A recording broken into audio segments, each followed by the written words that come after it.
Good evening बच्चों, how are you? Good. सो बच्चों, आज ये मेरे इलेक्ट्रिक करंट का 5th लेक्चर है आपके साथ। लास्ट लेक्चर में मैंने आपके साथ पोटेंशियोमीटर वायर डिस्कस किया था। क्या कहा था कि what is this potentiometer wire? This simple एक डिवाइस है which is used to measure the EMF of the cell or to compare the EMFs of the two different cells or to calculate the internal resistance of the cell. It is simply a wire of uniform area of cross section in which constant current is flowing. What is the principle of this potentiometer wire? जो potential difference है इस potentiometer wire के cross it is directly proportional to the length है। इसको मैंने prove भी किया था कि एक पोटेंशियोमीटर वायर है, उसके साथ एक ड्राइविंग सेल लगा दिया which is sending a constant current in this wire through a rheostat, और उस ड्राइविंग सेल का ईएमएफ जो है ईपी थी, इंटरनल रेजिस्टेंस आरपी है। जो रियोस्टेट हमने किसी इंस्टेंट के ऊपर यूज किया उसकी रेजिस्टेंस आरएच है। जो current withdrawn from the cell आ गया that is EP upon capital RP plus small rp plus capital RH into RP, where RP is the resistance of that potentiometer wire. RP को rho L upon A लिख लिया, तो यहां से हम क्या कह दिए कि potential difference is directly proportional to the length of the wire. तो how we have measured the EMF of the cell with the help of this potentiometer wire? क्या किया हमने, इसके साथ एक सेल लगा दिया थ्रू जॉकी, और क्या जॉकी को हमने मूव करवाया। जॉकी के साथ एक गैल्वेनोमीटर लगा हुआ है। आपके पास एक ऐसी लेंथ आ गई कि जहां पे गैल्वेनोमीटर में डिफ्लेक्शन क्या आ गई, 0 आ गई।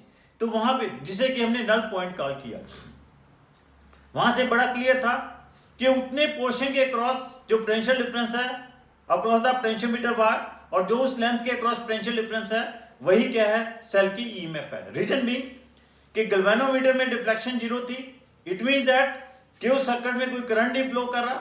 इट मींस दैट कि उतने पार्ट का जो पोटेंशियल डिफरेंस है वही पोटेंशियल डिफरेंस ईएम सेल के क्रॉस है, और सेल में से हम करंट नहीं विड्रॉ कर रहे, इसलिए वो पोटेंशियल डिफरेंस किसके बराबर है, ईएमएफ ऑफ द सेल के इक्वल है। उसके बाद हमने क्या किया कि 2 सेल लगा दिए, पहले हमने एक बार एक सेल की ईएमएफ मेजर कर ली by noting a null point at length L1, then we are measuring the EMF of another cell by noting a null point which is at length L2। तो E1 इस तरह से आपके पास KL1 आ गई, E2 क्या आ गई, KL2 आ गई, तो E1 by E2 क्या आ गई, L1 by L2। तो in this way we have compared the EMFs of the cell. Then after that we have calculated the internal resistance of the cell। क्या किया हमने सेल के साथ एक नॉन कैपिटल रेजिस्टेंस लगा दिया, कैपिटल R। तो नॉन रेजिस्टेंस लगाने से पहले तो हमने नॉन रेजिस्टेंस को आउट ऑफ द सर्कल रखा, सेल की ईएमएफ मेजर कर ली, वो नल पॉइंट L1 के ऊपर आ गई, तो E is equal to KL1 आ गई। फिर हमने नॉन रेजिस्टेंस को उस सेल के साथ कनेक्ट करके फिर हमने नल पॉइंट नोट किया, वो L1 के ऊपर आया। इस समय जो हमारे पास जो नल पॉइंट के क्रॉस पोटेंशियल डिफरेंस, उस लेंथ के क्रॉस जो पोटेंशियल डिफरेंस है that is not EMF of the cell, that is the terminal voltage of the cell, because in this case the current is withdrawn from the cell. तो वो V क्या आ गया था, KL2 आ गया था, जहां से हमने internal resistance of the cell में ये कर ली थी, that is small r is equal to क्या आ गया था, capital R into L1 upon L2 minus 1 आ गया था। उसके बाद मैंने लास्ट लेक्चर में 2 लॉज डिफाइन किए थे किर्चॉफ्स के। One is the Kirchhoff's first law and second is the Kirchhoff's second law. First law that is also known as junction law. मैंने क्या कहा था कि it is based upon conservation of charge, कि according to this law कि charge can not accumulate on the junction, net current at the junction is equal to 0 और total current entering in the junction is equal to the total current living from the junction, और summation of I is equal to 0। एक example देकर भी मैं समझाता हूं कि suppose कर लो कि it is a part of the circuit and these are the different resistors connected as shown in this diagram. और यहां पे आपके पास ये डिफरेंट जंक्शंस बने हुए हैं. अब सपोज कर लीजिए यहां से आपके पास 10 एम्पियर करंट फ्लो कर रहा है और इधर से 5 एम्पियर करंट एंटर कर रहा है. इधर हमारे पास कोई भी करंट I1 क्या है, अननोन है, और यहां से हमारे पास 2 एम्पियर करंट जा रहा है. इधर आपके पास कोई I2 करंट जा रहा है, अननोन है. इधर से आपके पास 1 एम्पियर करंट जा रहा है. इट इज आस्क्ड कि what is the value of I1 and I2. I1 और I2 की वैल्यू क्या होगी. अब देखिए क्या है, एक ये जंक्शन है और एक ये जंक्शन है. इस जंक्शन के ऊपर नेट करंट क्या होना चाहिए, 0 होना चाहिए. यहां पे टोटल करंट एंटर कितना कर रहा है, 15 एम्पियर एंटर कर रहा है. बाहर कितना जा रहा है, 2 एम्पियर जा रहा है. It mean that net current कितना अंदर एंटर कर रहा है, आपके पास 13 एम्पियर करंट एंटर कर रहा है. तो इट मीन दैट इस रजिस्टर में से करंट आपके पास 13 एम्पियर इनसाइड बाहर की तरफ निकलना चाहिए. 15 एम्पियर करंट अगर बाहर आ रहा है, अंदर एंटर कर रहा है, तो 15 एम्पियर करंट इस जंक्शन से बाहर जाना चाहिए. 2 एम्पियर इस रजिस्टर से जा रहा है, तो रिमेनिंग 13 एम्पियर यहां से जाना चाहिए. क्लियर. अब what is the value of I2. अब जैसे यहां पे 3 एम्पियर करंट इस जंक्शन के ऊपर एंटर कर रहा है, इट मीन दैट इस जंक्शन से 3 एम्पियर करंट बाहर आना चाहिए. तो इट मीन दैट ये I2 की वैल्यू क्या होगी, 3 एम्पियर होगी. तो इस तरह से by using this junction law we can calculate the current in any part of the circuit. के मतलब क्या करेंगे, उस रजिस्टर के क्रॉस जो भी जंक्शन है वहां पे बाकी रजिस्टर्स के करंट देखकर उसका करंट हम निकाल सकते हैं. और मैंने क्या है ये कि this junction law is also helpful in just distributing the current in the circuit. Second law क्या था, किरचॉफ सेकंड लॉ, जिसे मैंने लूप लॉ भी कहा. And this law is based upon conservation of energy. And according to this law कि total potential difference, sum of the total potential difference and sum of the EMF of the cell in a closed loop is equal to 0. तो कैसे मैंने explain किया था कि एक loop लेकर कैसे हमने उसके ऊपर लूप लॉ अप्लाई करना है. कैसे किया था हमने कि एक कोई भी लूप ले लिया, उस लूप में हमने डिफरेंट करंट्स शो कर लिए. जहां पे करंट, जिस रजिस्टर में करंट एंटर कर रहा था, उधर हमने उसको एंटरिंग पॉइंट पे H लिख लिया था, जहां से बाहर निकल रहा था L लिख लिया था.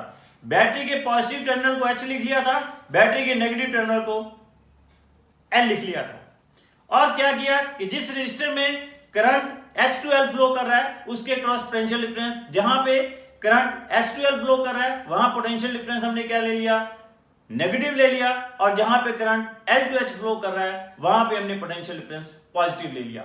और जितने भी रजिस्टर थे जिनके क्रॉस पोटेंशियल डिफरेंसेस थे और जितनी भी सेल्स की ईएमएफ थी उनको सम अप लेकर, और जितने रजिस्टर्स के क्रॉस पोटेंशियल डिफरेंस है उनका सम अप लेकर टोटल को हमने क्या कर दिया था, 0 सब्स्टिट्यूट कर दिया था. क्लियर. इस तरह से हमने ये लूप लॉ अप्लाई किया था. फॉर एग्जांपल एक क्वेश्चन और मैं आपके पास लूप लॉ के ऊपर एक क्वेश्चन मैं आपके साथ डिस्कस करता हूं. A part of the circuit is given. एक सर्किट का पार्ट दिया हुआ है. What is this part of the circuit. Here there are 3 resistors R1, R2 and R3. It is not a complete circuit, it is the part of the circuit. तो इस circuit में हमने क्या calculate करना है, we have to calculate the potential at the junction of the circuit. Circuit के junction के ऊपर हमने पोटेंशियल कैलकुलेट करना है. So this is a part of the circuit. Here resistor, this is the resistance R1, this is R2 and this is R3. Clear? Now what it is given at this point 1 the potential is 1 volt. At here the potential is 2 volt. At here the potential is, this is given 3 volt. And each resistor is, R1 is of 10 ohm, R2 is here 20 ohm, and R3 is here 30 ohm. These are the values of the resistors given in this circuit, and we have to calculate the potential at this junction. इस junction का हमने potential calculate करना है, जिसको कि हमने suppose कर लिया it is a V volt, और it can be asked what is the value of this V. एक तो हमने V कैलकुलेट करना है इस क्वेश्चन में, सेकंड हमने कैलकुलेट करना है कि what are the currents flowing in each resistor, हर रजिस्टर में करंट कितना फ्लो कर रहा है. अब हमें V की वैल्यू पता नहीं है. अब हमें ये नहीं पता कि जो आपके पास ये A, B और C के ऊपर आपके पास जो पोटेंशियल दिए हुए हैं, ये पोटेंशियल्स V से ज्यादा हैं या कम है, या ज्यादा है, इट इज नॉट नोन. तो अब हमें इट इज नॉट क्लियर कि इन रजिस्टर में जो करंट फ्लो करेगा वो किधर फ्लो करेगा. Either the current is flowing out of the register से बाहर के जंक्शन से बाहर जा रहा है, या जंक्शन के अंदर जा रहा है, या कुछ रजिस्टर में करंट जंक्शन से बाहर निकल रहा है और कुछ में जंक्शन के अंदर एंटर कर रहा है. अभी कुछ नहीं पता है हमें, तो यहां पे हम सपोज कर लेंगे, या तो हम ये सपोज कर लेते हैं कि सारे के सारे करंट इन तीनों रजिस्टर्स में से R1, R2, R3 तीनों रजिस्टर में करंट जो है अंदर की तरफ फ्लो कर रहे हैं. या हम ये सपोज कर लेते हैं in all these three resistors current is coming out of the junction. तो सपोज लेट द करंट जो है इस जंक्शन से बाहर की तरफ जा रहा है. R1 में भी बाहर जा रहा है, let it be I1. R2 में भी बाहर जा रहा है, let it be I2. R3 में भी बाहर जा रहा है, let it be I3. Clear.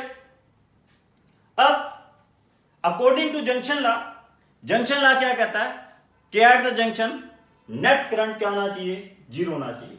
तो it is very clear, I1 plus I2 plus I3 क्या होगा, जीरो होगा. Now what is the value of I1? I1 क्या होगा, V minus 1 divide by 10. I2 क्या होगा, that will be V minus 2 divide by, this is 20 ohm, this is 30 ohm. V minus 2 divide by 20, and what is I3? V minus 3 divide by 30. Clear? Now we will substitute these values in this equation. क्या आ जाएगा, V minus 1 divide by 10 plus V minus 2 divide by 20, V minus 3 divide by 30 is equal to 0. Clear. अब हम इसको solve करें तो ये क्या बन जाएगा, 6V minus 6 plus 3V minus 6 plus 2V minus 6 is equal to 0. तो this becomes 11V minus 18 is equal to 0. तो यहां से आपके पास पोटेंशियल की वैल्यू आ गई, कितनी आ गई, 18/11 आ गई. अब जो पोटेंशियल 18/11 आ गया, it is greater than 1 less than 2 है. तो इट मींस दैट ए से इसका पोटेंशियल ज्यादा है, ए से इसका ज्यादा है, बी से कम है, सी से कम है. इट मींस दैट I2 और I3 जो करंट है, I2 और I3 करंट जो हमने पहले कह लिए थे बाहर जा रहे हैं, वो अंदर की तरफ आ रहे हैं एक्चुअली, और I1 बाहर ही जा रहा है. अब आपने I1, I2, I3 की वैल्यू कैसे सब्स्टिट्यूट करोगे, आप V की वैल्यू यहां रख दीजिए, I1 आ जाएगा, यहां रख दीजिए I2 आ जाएगा, यहां रख दीजिए I3 कैलकुलेट हो जाएगा. क्लियर. अब आप I1 कैलकुलेट करोगे पॉजिटिव आएगा, लेकिन I2 और I3 कैलकुलेट करोगे ये नेगेटिव आएगा. And that negative implies that कि जो हमने कंसीडर किया था कि I2 और I3 जंक्शन से करंट बाहर जा रहे हैं, एक्चुअली वो करंट क्या है, they are flowing inside the junction, junction के अंदर फ्लो कर रहे हैं। Clear? Now this is the one way to do this question. Another way से हम क्या कर सकते हैं, सपोज कर लेते हैं कि ये हमारे पास क्या है, एक आपके पास सेल है जिसका पोटेंशियल डिफरेंस यहां पे क्या होगा, दिस इज ऑफ 2 वोल्ट। ये आपके पास एक 2 वोल्ट की बैटरी है। एक ये आपके पास क्या है, दिस इज ऑफ 1 वोल्ट, और एक ये आपके पास क्या है, दिस इज ऑफ 1 वोल्ट। आप एक बार यहां पे लूप लॉ अप्लाई कर दीजिए, एक बार यहां पे लूप लॉ अप्लाई कर दीजिए, एक बार यहां पे लूप लॉ अप्लाई कर दीजिए, आपके पास किसकी वैल्यू कैलकुलेट हो जाएगी, I1 I2, 3 इक्वेशन बन जाएंगी और आपके पास 3 ही वेरिएबल है, उसको हम सॉल्व कर सकते हैं। तो यहां से करोगे थोड़ा सा लेंथी हो सकती है कैलकुलेशन, बट इसके साथ भी आप क्वेश्चन सॉल्व कर सकते हो आराम से। See one more example. ये सर्किट इज गिवन, ये सर्किट दिया हुआ है। इट इज आस्क्ड कि what is the, show that कि there is a one resistor whose value is 10 ohm, to show that current in that resistor is 1/5 of the total current withdrawn from the cell। ये आपके पास 7 resistors हैं of equal resistance 10 ohm। Her register की जो resistance है वो कितनी है, 10 ओम। और आपके पास यहां पे एक सेल लगा हुआ है जिसकी ईएमएफ क्या है, ई है, और इस सेल से क्या है, हम 10 ampere I ampere current withdraw कर रहे हैं। From this cell we are drawing I ampere of the current and we have to show that कि current flowing in this resistor AB is 1/5 of the total current, 1/5 of the total current। This is of 10 ohm, this is of 10 ohm, this is of 10 ohm, this is also of 10 ohm, this is also of 10 ohm, 10 ohm, 10 ohm। तो what is our question, कि we have to show that current flowing in AB is 1/5 of the total current, that is I। ये हमने prove करना है। How will do, first जो cell से हमारे पास current आ रहा है, इस करंट को हम अकॉर्डिंग टू जंक्शन लॉ इस करंट को सारे सर्किट में डिस्ट्रीब्यूट करेंगे। यहां पे करंट आया I, सपोज कर लो कि कुछ करंट यहां चला गया I1, remaining current I minus I1 इसमें फ्लो करेगा। Clear?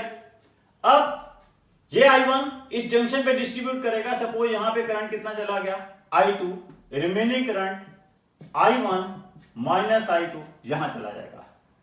Here also I1 minus I2 यहां फ्लो करेगा। इधर भी करंट कितना जाएगा, I माइनस I1 जाएगा, और यहां से करंट कितना जाएगा, I minus I1 plus I2, और बाहर। तो ये मैंने आपको, ये this is I have told कि जितना करंट आपने बैटरी के पॉजिटिव टर्मिनल से ड्रॉ किया है उसके नेगेटिव टर्मिनल में उतना ही करंट एंटर करना चाहिए। क्लियर? अब आपके पास देखिए दो ही वेरिएबल है यहां पे। देखिए आपके पास जब लूप लॉ अप्लाई करते हो आपको कैसे पता चलेगा कितने लूप्स के ऊपर लूप लॉ अप्लाई करना है, कितने लूप लेने हैं। आप चेक करिए, जो भी आपके पास प्रॉब्लम है उस प्रॉब्लम में देखिए कि आपके पास कितने वेरिएबल हैं, आपके पास वेरिएबल्स कितने हैं। जितने वेरिएबल्स हैं ट्राई टू मेक, आपको उतनी ही नंबर ऑफ इक्वेशन चाहिए होंगी, जितनी नंबर ऑफ इक्वेशन चाहिए होंगी आपको उतने ही लूप चाहिए होंगे। क्लियर? अब यहां पे आपके पास दो वेरिएबल हैं I1 और I2, क्योंकि थर्ड भी वेरिएबल है I, लेकिन एक वेरिएबल की आपने I2 की value in terms of I निकालनी है, तो it mean that you are only having the two variable. It mean that you need only two equations. दो ही इक्वेशंस आपको जरूरत है. तो इट मीन दो इक्वेशन की जरूरत है, तो आपको दो ही लूप की जरूरत है. तो इट मीन दैट दो लूप कंसीडर करके आप उनके ऊपर लूप लॉ अप्लाई कर दोगे. तो मैं क्या करता हूं कि ये दो लूप कंसीडर कर लेता हूं. One is A B C D, another is A E F B A. ये दो लूप हैं आपके पास. इनके ऊपर हम लूप लॉ अप्लाई कर देते हैं. This is the loop A, this is the loop D A B C D, this is the loop A E F B A. इन दोनों लूप्स के ऊपर now we will apply the loop law. क्या कहा था कि जब भी लूप लॉ अप्लाई करना है, जिस रजिस्टर में करंट एंटर कर रहा है वहां H लिख लेंगे, जहां से बाहर निकल रहा है L, यहां पे H और L लिख लेंगे. H means high, L means low. This is H, this is L, this is H, this is L, this is H, this is L. Clear? This is H, this is L. जहां से current enter कर रहा है वहां पे H लिख लिया, जहां से करंट बाहर निकल रहा है उसे L लिख लिया. Clear? अब first of all I will apply the loop law on loop D A B C D. क्या होगा? अब इस रजिस्टर में करंट जो है आपके पास S2L फ्लो कर रहा है, तो इसके क्रॉस पोटेंशियल डिफरेंस क्या लेंगे? नेगेटिव लेंगे, -10I1. इसका पोटेंशियल डिफरेंस क्या होगा? -10I2. इसका पोटेंशियल डिफरेंस क्या होगा? +10 into I minus I1. Reason being यहां पे करंट लो टू हाई, यहां पे हम किधर जा रहे हैं? लो टू हाई जा रहे हैं, इसलिए इसका पोटेंशियल डिफरेंस पॉजिटिव लेंगे. और +10 into I minus I1. क्यों? यहां पे भी हम किधर मूव कर रहे हैं? L to H मूव कर रहे हैं. इन सबको ऐड करके इज इक्वल टू 0 सब्स्टिट्यूट कर देंगे. तो क्या है equation? 10 into I1 plus 10 into I2, sorry, -10 into I1 minus 10 into I2 plus 10 into I minus I1 plus 10 into I minus I1 is equal to 0. एक इक्वेशन बन गई. दूसरी equation, now we will apply the loop law on loop A E F B A. क्या होगा? -10 into I1 minus I2. Negative क्यों लिया है? As we are moving from S to L. -10 into I1 minus I2, then plus 10 into I minus I1 plus I2 as we are moving from L to H, then plus 10 into I2 as we are moving from L to H is equal to 0. Clear? तो ये दो equation बन गई. यहां से जब I2 आप solve करोगे, दैट कम्स 1/5 ऑफ I आ जाएगा. Clear? So this is the way to apply the junction law and loop law. Clear? तो इसी के ऊपर एक आपके पास व्हीटस्टोन ब्रिज है. What is this Wheatstone bridge? Wheatstone bridge is a combination of 5 resistors, galvanometer and a cell which are connected as shown in this diagram, जो कि मैं अभी बोर्ड के ऊपर बना रहा हूं. ये आपके पास combination of 5 resistors है. This is one, this is second resistor, this is third resistor, this is fourth resistor, this is fifth resistor, and here is we are having a galvanometer, and also we are having a one key K1, and across this circuit we are having a cell E, and across this cell we are also having a key K2. So this circuit is called Wheatstone bridge. Clear? This is a resistance R1, this is a resistance R2, this is a resistance R3, this is a resistance R4, this is the resistance R5. Let the resistance of galvanometer is Rg. Clear? जब कभी भी cell दिया हुआ है, हम ये suppose करके चलते हैं आइडियल सेल है, उसकी internal resistance when nothing is mention, internal resistance हम क्या लेकर चलते हैं, 0 लेकर चलते हैं. Now this is called Wheatstone base. Suppose initially we are both the keys K1 and K2, हमने इनको क्या कर दिया, दोनों कीज को क्लोज कर दिया. When both the keys K1 and K2 are close, तो सेल से करंट ड्रॉ होगा. कितना करंट विड्रॉ कर लिया हमने सेल से, I. अब ये I करंट यहां पे डिस्ट्रीब्यूट होगा, कुछ करंट इधर चला जाएगा, let it be I1. Remaining current I minus I1 किस में से जाएगा, R4 में से जाएगा. Now here I1 will be distributed at this junction.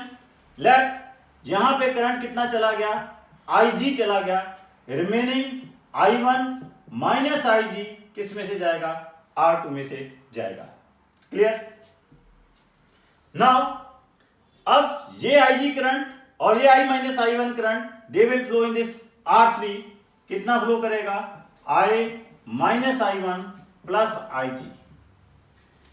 तो मैंने आपको बताया कि जब when you are distributing the current in the circuit, अगर आपने सेल के पॉजिटिव टर्मिनल से जितना करंट विड्रॉ किया है, अगर सेल के नेगेटिव टर्मिनल में उतना ही करंट एंटर कर रहा है, इट मींस दैट कि आपने जो करंट डिस्ट्रीब्यूशन की है वो बिल्कुल ठीक किया.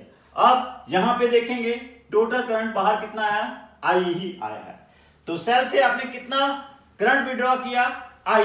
बाहर भी कितना आ गया, I. तो इट मीन नेगेटिव टर्मिनल में भी कितना एंटर किया, I. तो it mean that your distribution of current is okay. Now let us consider this is A, this is B, this is C, this is D. Now we will apply loop law on the loop A, B, G, D, A. इसके ऊपर सबसे पहले loop law apply करेंगे.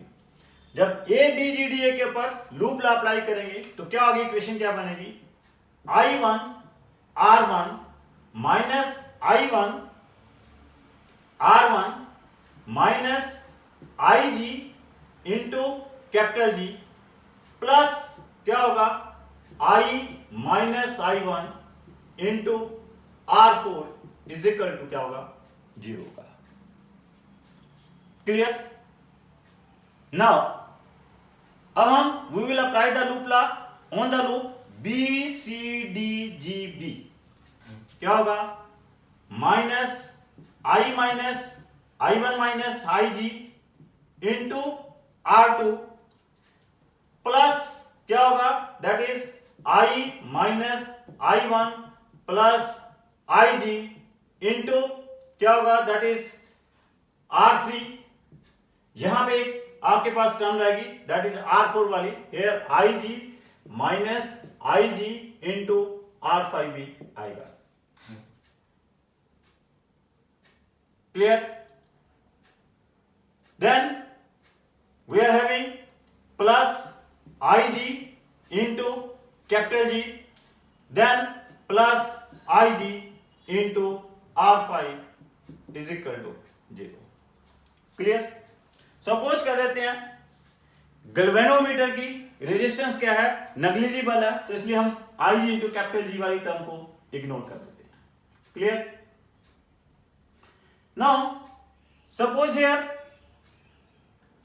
की K1 is open. अगर की K1 open है तो आपके पास कौन सा करंट 0 हो जाएगा, IG क्या हो जाएगा, 0 हो जाएगा.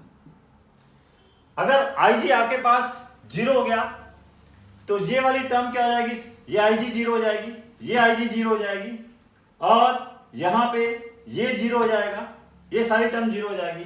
जब आप इन दो इक्वेशंस को सॉल्व करोगे क्या आ जाएगा आपके पास, R1 by R2 is equal to क्या आ जाएगा, R4 बाय R3, और R1 into R3 that is equal to R2 into R4. This is the condition for balanced Wheatstone bridge. ये आपके पास एक बैलेंस व्हीटस्टोन ब्रिज की कंडीशन आ गई। मींस कि when no current is flowing in the galvanometer, in that case ratios of the two conductive resistances are equal.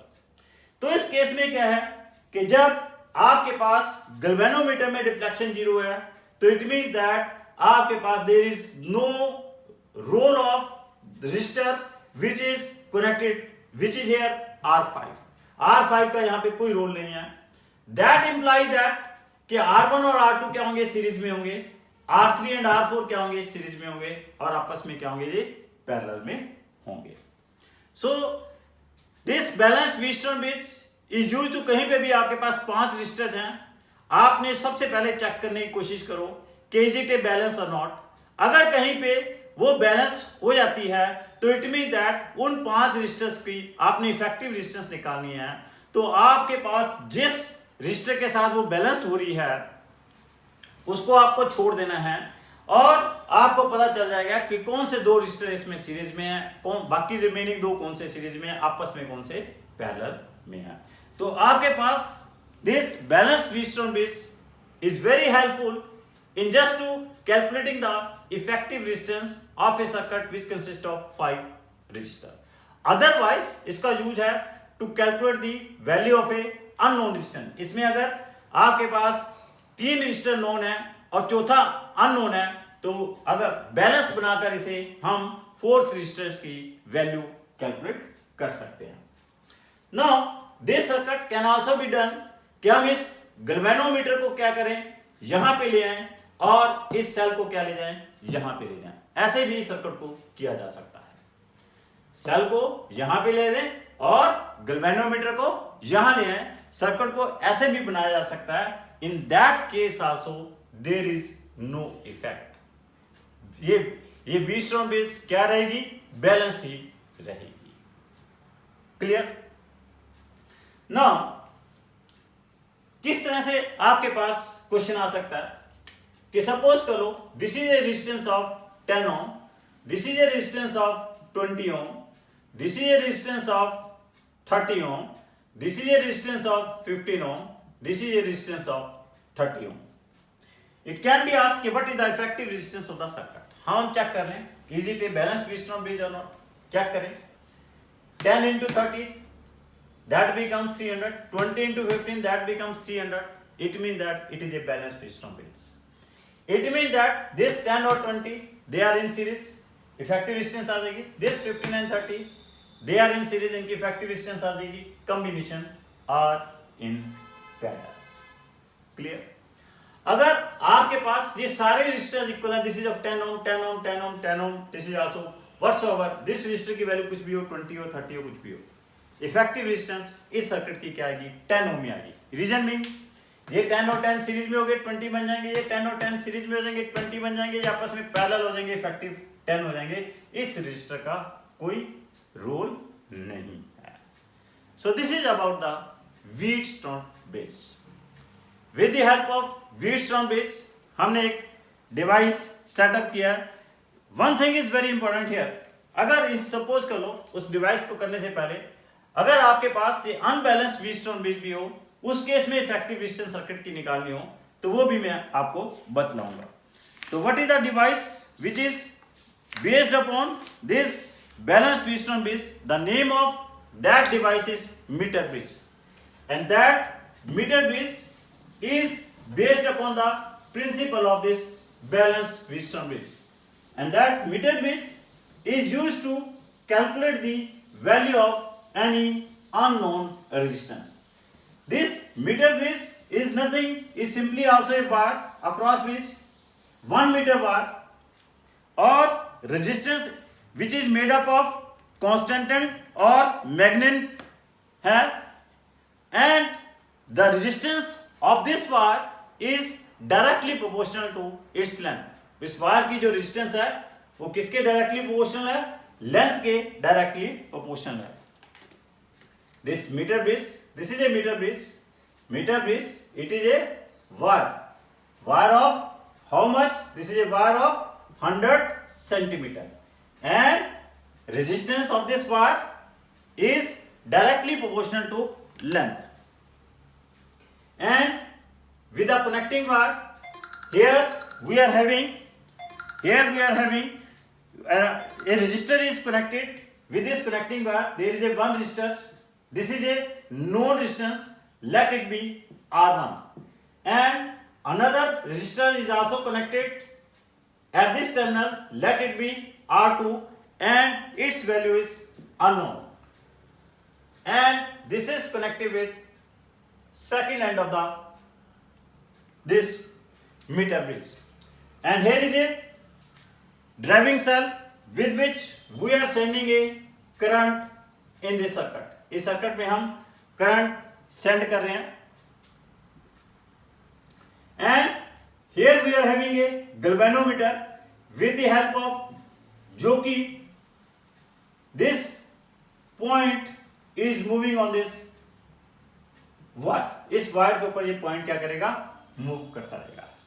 This hole is called meter bridge. This is the circuit of meter bridge.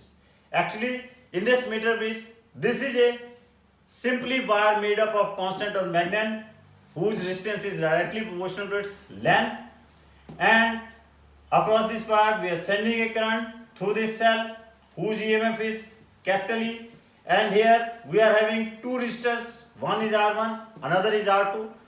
R1 is known, R2 is unknown. Now क्या करते हैं हम?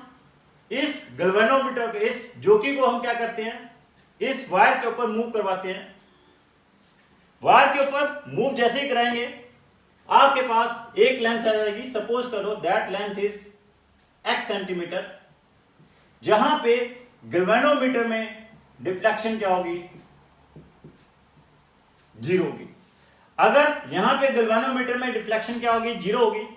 तो it means that it becomes a balanced Wheatstone bridge. Now it consists of 5 resistors. 1, 2, 3, 4, 5.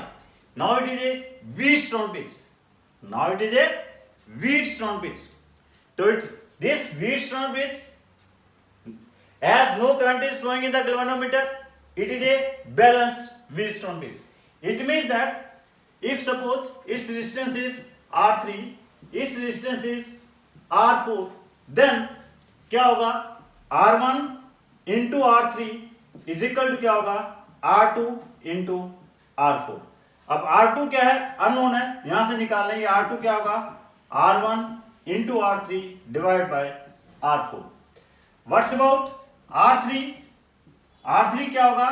K into 100 minus x. And what's about R4? That will be K into x. K के यहां से cancel out हो जाएगा. x की value यहां पे हमारे पास एक स्केल होगी. स्केल से हम इस x की वैल्यू क्या कर सकते हैं? कैलकुलेट कर लेंगे. x हमें पता चल जाएगा. x की वैल्यू सब्स्टिट्यूट कर देंगे. R1 नोन है, तो आपके पास ये एक अननोन रेजिस्टेंस कैलकुलेट हो जाएगा. Clear? So this is about the meter bridge. So thank you very much बच्चों. तो बच्चों, जैसे आपको पता है कि मेरी सारी की सारी क्लासेस इस राष्ट्र को समर्पित है. इस राष्ट्र के कोरोना वॉरियर्स को समर्पित है. पीएम केयर फंड को समर्पित है. बच्चों, आपने अपना पूरा ख्याल रखना है. कोरोना के लिए, इस वायरल के लिए, इस वायरस के लिए जो जो हमारे पास इंस्ट्रक्शंस आ रही हैं, हमें उन सभी इंस्ट्रक्शंस को फॉलो करना है.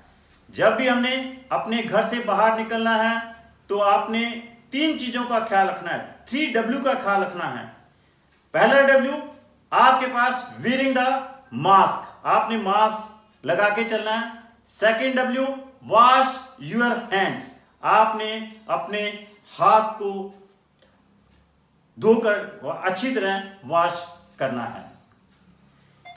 और आपने जो थर्ड W है, तो इन सभी का ख्याल रखते हुए आपने कोरोना से, इस महामारी से बचकर रहना है. सो इसलिए बच्चों, आपने स्वस्थ रहना है, सुरक्षित रहना है, जागरूक रहना है और जागृत रहना है. कोरोना को हराना है, इंडिया को जिताना है. तो इसके लिए हम एक शांति पाठ भी करेंगे. ओम द्यो शांतिरंतरिक्ष शांति पृथ्वी शान्तिरापा शान्तिरोषध्या शान्ति वनस्पते शान्ति विश्वदेवा शान्ति ब्रह्मा शान्ति सर्वे शान्ति शान्तिरेव शान्ति श्यामा शान्तिरेधि। ओम शान्ति शान्ति शान्ति।